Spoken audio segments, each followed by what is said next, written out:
ఇసుక త్రవ్వకాలపై తప్పుడు కథనాలు ప్రచురించడం జరిగింది. వాటి మీద వివరణ ఇవ్వడానికి ఈరోజు మీ ముందుకు రావడం జరిగింది. వాస్తవానికి మొదటి సంవత్సరం మేము ఏదైతే ఇసుక విధానం ప్రవేశపెట్టామో దాంట్లో కొన్ని లోపాలు ఉన్నాయని చెప్పి వాటిని అన్నింటినీ కూడా ఫుల్ ప్రూఫ్గా చేసి కొత్త ఇసుక విధానాన్ని తీసుకురావాలని చెప్పి అప్పట్లో ముఖ్యమంత్రి గారు ఒక గ్రూప్ ఆఫ్ మినిస్టర్స్ కమిటీ వేయడం జరిగింది. ఆ కమిటీలో అనేక దఫాలు మేము సమావేశమై ఏ విధంగా చేస్తే బాగుంటుందని చెప్పి అందరి అభిప్రాయాలు తీసుకునేది కాకుండా పత్రికాముఖంగా కూడా అందరినీ కూడా మీ అభిప్రాయాలు సూచనలు సలహాలు ఇవ్వండి అని చెప్పి కూడా అన్ని పత్రికల్లో కూడా ప్రచురించడం జరిగింది. మరి దాని మీదట కొత్త ఇసుక విధానాన్ని తీసుకొచ్చి ఇక్కడ ఎవరికి కూడా ఇబ్బంది లేకుండా పేదలకు ఆ ప్రాంతంలో ఉన్న ఎద్దుల బండ్లకు ఉచితంగా ఏదైతే హౌసింగ్ యాక్టివిటీ జరుగుతుందో దానికంతా కూడా గృహ నిర్మాణాలకంతా కూడా ఉచితంగా ఇసుక ఇచ్చే విధంగా ఆ విధంగా చాలా సంస్కరణలతో ఈ కొత్త ఇసుక విధానాన్ని తీసుకొచ్చి టెండర్ల ప్రక్రియ ద్వారా ఈ నూతన ఇసుక విధానం ప్రవేశపెట్టినాం. మరి అంతకుముందు మీకంతా కూడా గుర్తు చేస్తూ ఉన్నాను, చంద్రబాబు నాయుడు హయాంలో ఆయన ముఖ్యమంత్రిగా ఉన్నప్పుడు ఏ విధంగా అధికారులపైన వాళ్ళ శాసనసభ్యులు వారి పార్టీ కార్యకర్తలు నాయకులు అందరూ కూడా దాడి చేయడం, స్వయంగా ఒక తహసీల్దార్ వనజాక్షి మీద దాడి చేస్తే చింతమనేని ప్రభాకర్ దాని మీద ఏది కూడా కేసులు కూడా పెట్టకుండా ముఖ్యమంత్రి గారే ఆయన ముఖ్యమంత్రి హోదాలో వారిద్దరినీ కూడా తన నివాసానికి పిలిపించి రాజీ చేసి పంపించడం కూడా మనం చూసాం. ఆ విధంగా అనేక అవకతవకలు జరిగేదే కాకుండా అప్పుడంతా కూడా బాగా పారదర్శకంగా జరుగుతూ ఉన్నది, ఇప్పుడు జరగడం లేదని ఏవైతే పత్రికలు మీడియా కథనాలు ప్రచురిస్తూ ఉన్నాయో ఆ రోజు జరిగిన పరిస్థితులన్నీ కూడా చూస్తే స్వయంగా చంద్రబాబు నాయుడు ఇంటి పక్కనే అక్రమ తవ్వకాలు జరిగాయి. మన కృష్ణా నదిలో మన ప్రకాశం బ్యారేజీలోని ఆ రోజు నేషనల్ గ్రీన్ ట్రిబ్యునల్ దాని మీద స్పందించి ఇది చాలా దారుణంగా ఉందని చెప్పి 100 కోట్లు జరిమానా కూడా వేయడం జరిగింది. మరి అంతగా అక్రమంగా జరిగేదే కాకుండా వేల కోట్లు ఈరోజైతే మనము 750 కోట్లు ప్రభుత్వానికి ఆదాయం చేకూరుస్తూ ఉన్నాం ఈ ఇసుక ద్వారా. అదే ఆ రోజు ఈ 750 కోట్లే కాదు, ఇంకా అక్రమంగా శాస్త్రీయబద్ధంగా తీయకుండా చాలా అక్రమంగా చేశారు. కాబట్టి దాదాపు వేల కోట్లు ఆ 5 సంవత్సరాల్లో దోచుకున్న పరిస్థితి తెలుగుదేశం పార్టీ హయాంలో నెలకొన్నది. మరి ఈరోజు వారికి సంబంధించిన మీడియా పత్రికలు వక్రీకరించి రాయడం అనేది చాలా దురదృష్టకరం. మనము పారదర్శకంగా ఈ టెండర్లు వేయాలని చెప్పి మన ఏదైతే నేషనల్ పబ్లిక్ ఎంటర్ప్రైజ్ ఉందో ఎంఎస్టీసీ ద్వారా మనం టెండర్లు ఫ్లోట్ చేశాం. మన రాష్ట్రానికి ఏం సంబంధం లేదు, వారికి అప్పచెప్పి మీరే టెండర్ల ప్రక్రియ పూర్తి చేయండి, ఎవరైనా లోయెస్ట్ టెండర్ అంటే హైయెస్ట్ బిడ్డర్ ఎవరు వస్తే వారికి మీరు ఎంట్రెస్ట్ చేయండి అని చెప్పి మనం అప్పచెప్తే ఎంఎస్టీసీ వారు టెండర్లు ఫ్లోట్ చేసి ఆ టెండర్లలో ఎక్కడో మనము హిమాచల్ ప్రదేశ్లోను మధ్యప్రదేశ్లోను వాళ్ళ ఆఫీసులంతా కూడా రిజిస్టర్ చేయబడి ఉన్నాయి. మరి అలాంటి వాళ్ళ ఢిల్లీలో కార్పొరేట్ కార్యాలయం ఉంది, అలాంటి జేపీ సంస్థ ఈ టెండర్లను దక్కించుకున్నది. నేను అడుగుతున్నాను చంద్రబాబు నాయుడు గారిని లేకపోతే ఈనాడు సంస్థను రామోజీరావు గారిని కానీ, మీరు కూడా ఆ రోజు టెండర్లలో పార్టిసిపేట్ చేసిండొచ్చు.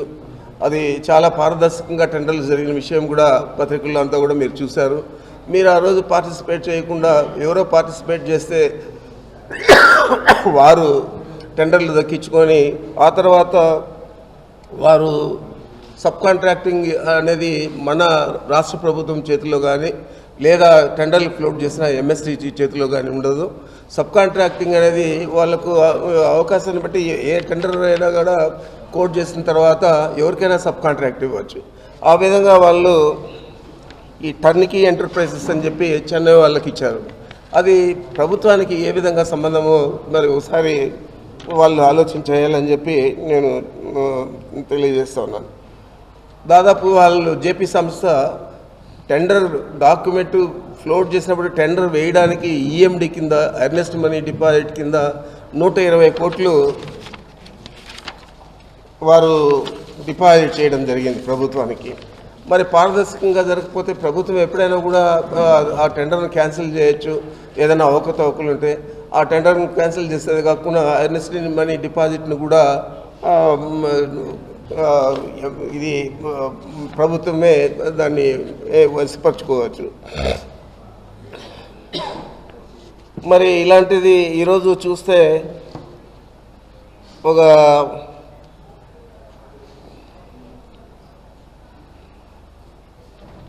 ఈ సంస్థ వాస్తవానికి కేంద్ర ప్రభుత్వ రంగ సంస్థ ఆధ్వర్యంలో జరిగిన టెండర్లలో జేపీ సంస్థ కాంట్రాక్ట్ దక్కించుకున్న తర్వాత ఈ టర్న్కీ సంస్థకు సబ్ కాంట్రాక్ట్ కింద అప్పగించింది. మరి దాంట్లో చిన్న చిన్నవన్నీ కూడా చెప్తున్నారు. తమిళ్ మాట్లాడే వాళ్ళు ఎక్కువ ఉన్నారండి. మీకున్న అవగాహనతో కూడా నేను మీడియా వారిని కూడా అడుగుతున్నాను. ఏదైనా ఒక ఈ పనికి ఫలాని స్టేట్ నుంచి అయితే బాగా పనిచేస్తారనేది మనం అంతా గమనిస్తున్నాం. ఇప్పుడు సెంటరింగ్ చేయాలంటే బిల్డింగ్స్ కానీ ప్రాజెక్ట్స్ కానీ పక్క రాష్ట్రాల్లో అంటే జార్ఖండ్ నుంచి కానీ హిమాచల్ ప్రదేశ్ అదే ఉత్తరప్రదేశ్ నుంచి కానీ లేకపోతే ఒరిస్సా నుంచి కానీ ఈ సెంటరింగ్ లేబర్ వస్తారు. అదేవిధంగా రాడ్ బెండర్స్ వెస్ట్ బెంగాల్ నుంచి చాలామంది వస్తారు. ఆ విధంగా దీనికి కూడా ఒక నిపుణులుగా ఉండేవాళ్ళు వారు అంతా కూడా దీని మీద అవగాహన ఉండేవాళ్ళు తమిళనాడు నుంచి రావచ్చు, ఎక్కడి నుంచి రావచ్చు, తమిళ్ మాట్లాడినారు, అంతా తమిళియన్సే ఉన్నారు దీంట్లో అంటే అది ఏదైనా ఆరోపణ అని నేను అడుగుతా ఉన్నాను. అదేవిధంగా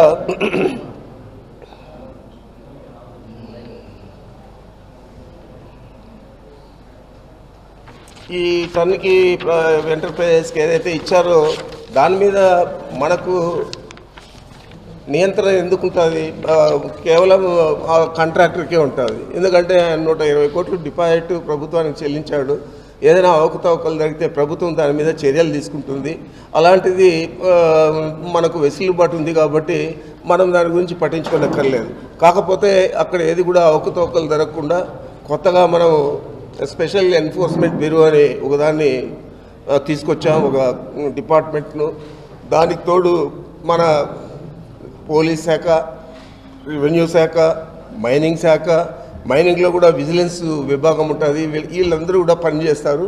ఎక్కడ తప్పులు జరిగినా కూడా వారందరూ కూడా కేసులు పెట్టడం కానీ ఇవన్నీ కూడా చేయడం జరుగుతూ ఉంది.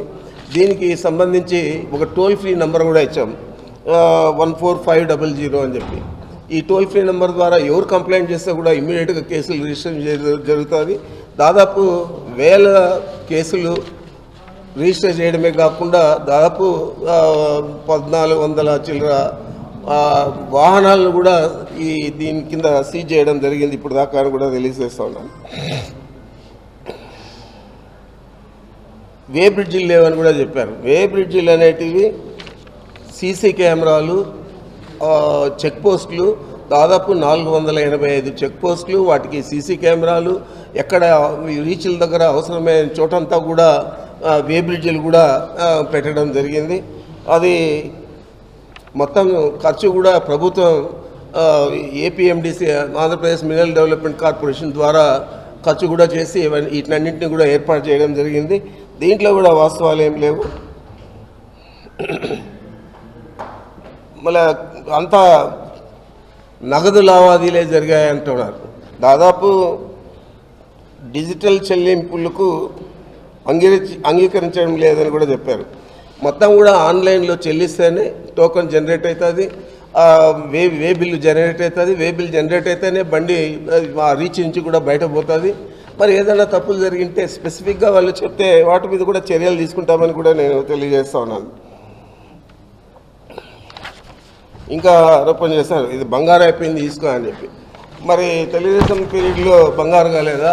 తెలుగుదేశం పీరియడ్లో వాళ్ళు ఎంతెంత దారుణంగా ఇసుక దోసుకున్నారు అవన్నీ కూడా మీ అందరికీ కూడా తెలుసు. మరి ఇప్పుడు దీన్ని ఒక నెపంగా పెట్టి ప్రభుత్వాన్ని మరి అంటే ఈ ప్రభుత్వం మీద ఇసుక మీదే దందా చేస్తూ ఉంది అనే విధంగా వారు ఈ కథనాలన్నీ కూడా సృష్టిస్తూ ఉన్నారు. మరి ఈ చెన్నై సంస్థ గుప్పెట్లో ఇసుక ఈనాడు రాశారు. ఇది వాస్తవం కాదని మేము చెప్తా ఉన్నాం. ఎందుకంటే జేపీ సంస్థకు కాంట్రాక్ట్ ఇచ్చాము. వాళ్ళు 120 కోట్లు ఎర్నెస్ట్ మనీ డిపాజిట్ చెల్లించి టెండర్ వేశారు. వారి దగ్గర ఎవరైనా సబ్ కాంట్రాక్ట్ తీసుకోవచ్చు. ఈ సంస్థ ఒకటే కాదు, ఇంకా కూడా సబ్ కాంట్రాక్టర్లు ఉండొచ్చు. అది ప్రభుత్వానికి సంబంధం లేదు. ఇసుక విధానం సరిగా జరుగుతూ ఉందా లేదా, నూతన ఇసుక విధానం ఏదైతే ప్రవేశపెట్టామో అది లేకపోతే ఎక్కడైనా తప్పులు దొరుకుతూ ఉంటే దాని మీద చర్యలు తీసుకుంటా ఉన్నామా లేదా అనేది ప్రభుత్వం అజమాయిషీ చేస్తుంది తప్ప మీరు ఎవరికి ఇవ్వకూడదు, వాళ్ళకి ఇవ్వకూడదు, వీళ్ళకి ఇవ్వకూడదు అని చెప్పడం అనేది ఇప్పుడు కూడా జరగదు. ఆ విధంగా మనం ఆ టెండర్ కండిషన్స్లో కూడా పొందుపరచడం లేదు. అదేవిధంగా వరలరామయ్య గారు ఒక లెటర్ రాశారు నా పేరు మీద. నాకైతే రాలేదు, కానీ లెటర్ అంటే పత్రికల్లో ఇచ్చేస్తారు. లెటర్ రాశాను మంత్రికి అని చెప్పి. మరి రివర్లో మొత్తం అంతా దందా జరుగుతూ ఉంది. ఇక్కడ నుంచి బండ్లన్నీ కూడా చెన్నైకి పోతున్నాయి. ఆ చెన్నై పోయే దారిలో బార్డర్ దాటుకుంటానే దీని నుంచి మళ్ళా వేరే బండికి, తమిళనాడు బండికి లోడ్ చేసి పంపిస్తూ ఉన్నారని చెప్పి. తమిళనాడులో ఆంక్షలు లేవు. ఈ ఇసుక ఎక్కడి నుంచి వచ్చినా వాళ్ళు తీసుకుంటూ ఉన్నారు, వాళ్ళకి డిమాండ్ ఉంది కాబట్టి. మన దగ్గర ఆంక్షలు ఉన్నాయి, ఇవ్వకూడదని చెప్పి. మరి ఇస్తే ఈ బండి అన్లోడ్ చేసి అక్కడ పోయే పరిస్థితి ఉండదు. ఈ బండే తీసుకుపోయి ఎక్కడ కావాలనో అక్కడ తమిళనాడులో అన్లోడ్ చేస్తుంది. మరి అలాంటి పరిస్థితి ఇక్కడ జరుగుతూ ఉంటే ఈ జిల్లాలో ఉన్న పోలీస్ యంత్రాంగం కానీ, ఎస్సీబీ వారు కానీ వీళ్ళందరూ చర్యలు తీసుకోవాలని నేను అడుగుతున్నాను. ఏదో ఊకదంపుడు ఉపన్యాసాలు, చెత్తరాతలు రాసి ఈ ప్రభుత్వానికి ఇవన్నీ కూడా ఆపాదించాలా. మా హయాంలో 100 కోట్లు ఎన్జిటి ఫైన్ వేసింది. మా హయాంలో మా ఎమ్మెల్యేలందరూ కూడా ఆఫీసర్లను కొట్టారు, తిట్టారు, మహిళను కూడా అనుకోకుండా జుట్టుబట్టి లాగారు. ఇలాంటివన్నీ మనము ఈరోజు వాటి నుంచి బయటపడాలంటే మనం వైఎస్ఆర్ కాంగ్రెస్ పార్టీకి, ఈ ప్రభుత్వానికి కూడా ఇలాంటి నిందలు ఆపాదించాలనే నెపంతో తెలుగుదేశం పార్టీ వారు కానీ ఆ నాయకులందరూ కూడా చేస్తూ ఉన్నారని చెప్పి మీకు తెలియజేస్తూ ఉన్నాను.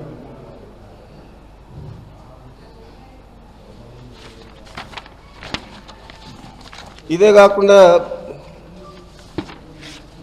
ఈరోజు రాష్ట్రంలో ఇసుక కానీ లేకపోతే లిక్కర్ కానీ ఇవన్నిటి మీద ఈ ఎస్సీబీ స్పెషల్ ఎన్ఫోర్స్మెంట్ బ్యూరో పూర్తి స్థాయిలో నియంత్రణ చేస్తూ ఉంది.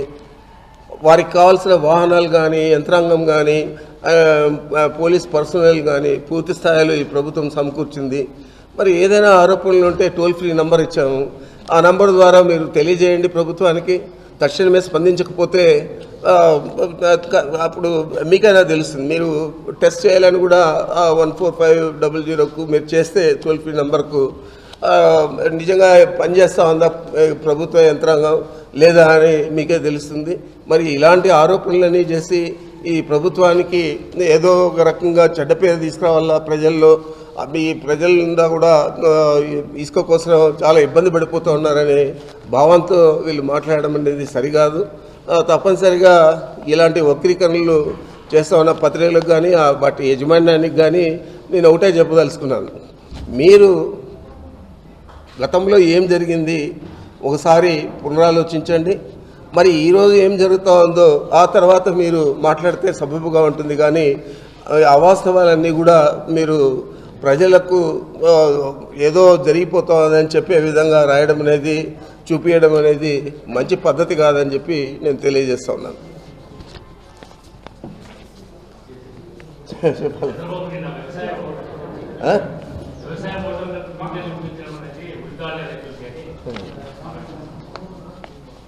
నేను ఇంతకు ముందే చాలాసార్లు చెప్పాను.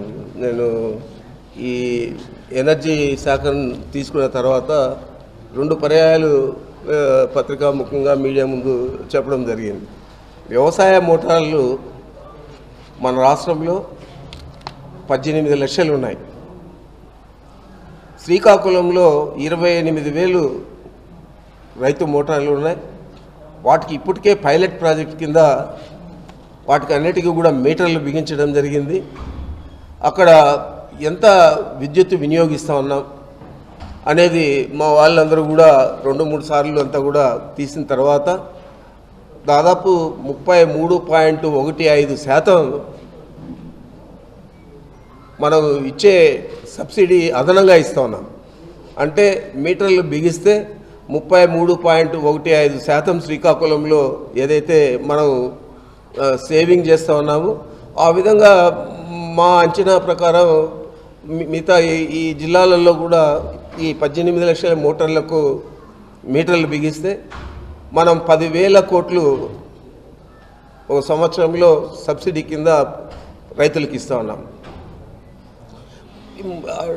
అక్కడ చూస్తే 33.5% అంటే 1/3 పైన మనకు అదనంగా మనం చెల్లిస్తూ ఉన్నాం. దాని మనం చెప్పాలంటే విద్యుత్తు చోరీలు లేదా పవర్ లాస్లు లేదా ఇంకేదైనా అక్రమాలు జరిగినవన్నీ కూడా రైతుల మోటార్ల మీద వేసేసి ఇదంతా కూడా రైతులకు ఇచ్చామని చెప్పి 10,000 కోట్లు సబ్సిడీ ఏదైతే తీసుకుంటా ఉన్నారో దాన్ని ఈరోజు మనం ఆదా చేయాలనే ఆలోచనతో ఈ మీటర్లు బిగిస్తూ ఉన్నాం. దీనివల్ల రైతులకు ఎవరికి ఇబ్బంది లేదు. ఎందుచేతంటే ఈ మీటర్లు బిగించే రైతులందరికీ కూడా ఈ నెలాఖరు లోపల ప్రతి ఒక్క రైతు పేరు మీద కూడా సర్వీస్ ఉన్న ప్రతి ఒక్క రైతు పేరు మీద కూడా మనం అకౌంట్లన్నీ కూడా బ్యాంకులో ఓపెన్ చేస్తూ ఉన్నాం. ఆ అకౌంట్లన్నీ కూడా ఓపెన్ చేసేదే కాకుండా ఈ సబ్సిడీ ఏదైతే నెల మనం చెల్లిస్తామో అది వారి అకౌంట్లకే జమ చేయడం జరుగుతుంది. తిరిగి వారు డిస్కమ్లకు చెల్లిస్తారు. ఆ డిస్కమ్లలో ఏదైతే వాళ్ళు చెల్లిస్తూ ఉన్నారో అది పూర్తి సబ్సిడీ ప్రభుత్వం ఇస్తూ ఉంది. మీటర్ పెట్టినా పెట్టకపోయినా రైతులకు ఇబ్బంది లేదు. మీటర్ పెట్టిన దానివల్ల ప్రభుత్వానికి ఆదా జరిగేదే కాకుండా 1/3 మనం సబ్సిడీ సేవింగ్ చేసేదే కాకుండా రైతుకు కూడా అకౌంటబిలిటీ ఉంటుంది. నేను ప్రభుత్వం నాకు ఇన్ని వేల రూపాయల ఉచిత విద్యుత్ ఇచ్చింది, ప్రభుత్వం నా ద్వారా ప్రభుత్వం ఇంత చెల్లిస్తూ ఉంది అని రైతుకు కూడా ఒక అవగాహన ఉండాలని చెప్పి ఆలోచనతో చేస్తూ ఉన్నాం. దీనికి వక్ర భాష్యాలు చంద్రబాబు నుంచే మొదలయ్యాయి. వారికి సంబంధించిన మీడియా వాళ్ళు అడుగుతారు, ఎలాంటి ప్రశ్నలైనా కానీ చంద్రబాబు నాయుడు ఆ రకంగా చెప్తాడు, కుప్పంలో చెప్పాడు మీ వృత్తాలు వేసుకోవాలా మీ బోర్లకు మోటార్లు బిగిస్తాయని. మరి నువ్వు ఏం తాళ్ళు బిగించావు కుప్పం రైతులకు? 14 సంవత్సరాలు ముఖ్యమంత్రిగా ఉన్నావు. అది కేవలం 500 కోట్లు పెట్టింటే హంద్రీని నీళ్ళు కుప్పంకి పోయింటాయి. అది కూడా చేయలేకపోయావు. నువ్వు అసమర్థుడే కాకుండా రైతులను వ్యవసాయం చేయడం దండగా అని చెప్పిన బుద్ధి నీది. నీకు రైతుల మీద ఇసుమంతా కూడా మర్యాద లేదు, గౌరవం లేదు. వ్యవసాయం చేపించాలా, వ్యవసాయంలో మనం ఈ రాష్ట్రాన్ని ముందుకు తీసుకుపోవాలా. దాదాపు 70% పైన వ్యవసాయం మీద ఆధారపడిన కుటుంబాలు ఈ రాష్ట్రంలో ఉన్నాయని ఏ రోజు కూడా ఆలోచన చేయలేదు. మరి ఈరోజు మీటర్లు పెడతామంటే నీకు వచ్చిన ఇబ్బంది ఏంది? రైతులు అడగాల్సింది మీరెందుకు అడుగుతూ ఉన్నారని నేను అడుగుతా ఉన్నాను.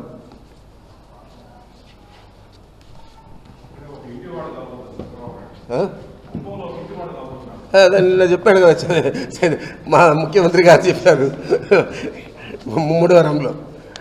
పోనీ సంతోషవాది నాకు.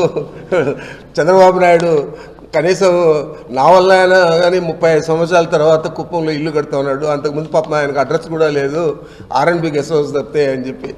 మరి ఈరోజు కనిపిపోయింది, పోనీ కనీసం ఇల్లైనా కడుతూ ఉన్నాడు. ఇల్లు కట్టినా లేకపోతే మెడలు కట్టినా లేకపోతే అక్కడ అందరికీ బంగారు నాణ్యాలు పంపిణీ చేసినా గెలవబోయేది వైఎస్ఆర్ కాంగ్రెస్ పార్టీనే. Okay, thank you.